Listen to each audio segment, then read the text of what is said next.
And food విషయంలో make sure every day కొంచెం protein intake తీసుకోవాలి. ఇప్పుడు మనం అమ్మాయిలమే మనం పెద్దగా అయ్యే కొద్దీ మన బోన్లన్నీ వీక్ వీక్ అయిపోతాయి. అన్ని నొప్పులు స్టార్ట్ అవుతాయి ఈ ఏజ్ లో. మన ఇండియన్ జెనెటిక్స్ అనుకోండి దేని వల్లనో ఏమో తెలియదు కానీ అన్ని నొప్పులు అవుతాయి ఖచ్చితంగా. సో సో ప్రోటీన్ ఇంటేక్ ఒకటి స్టార్ట్ చేయండి. మీరు దానిలో పెద్ద చికెన్ మటన్ తినాల్సిన అవసరం లేదు. ప్రోటీన్ పౌడర్స్ చాలా దొరుకుతాయి. వీగన్ ప్రోటీన్ పౌడర్స్ ఉంటాయి, ఆర్గానిక్ ప్రోటీన్ పౌడర్స్ ఉంటాయి, ప్లాంట్ ప్రోటీన్ పౌడర్స్ ఉంటాయి. సో ఏదో ఒకటి flavoured chocolate flavour protein powders ఉంటాయి. సో ఏదో ఒకటి ఒక ప్రోటీన్ పౌడర్ ఇంక్లూడ్ చేసుకుంటాయి. నీళ్ళల్లో కలిపేసిన 50 గ్రామ్స్ మినిమం ఒక 50-60 గ్రామ్స్ తాగేలాగా చూసుకోండి.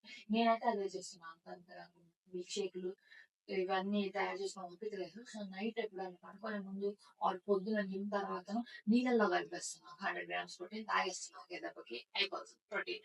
సో ప్రోటీన్ ఇంటేక్ ట్రై చేయండి.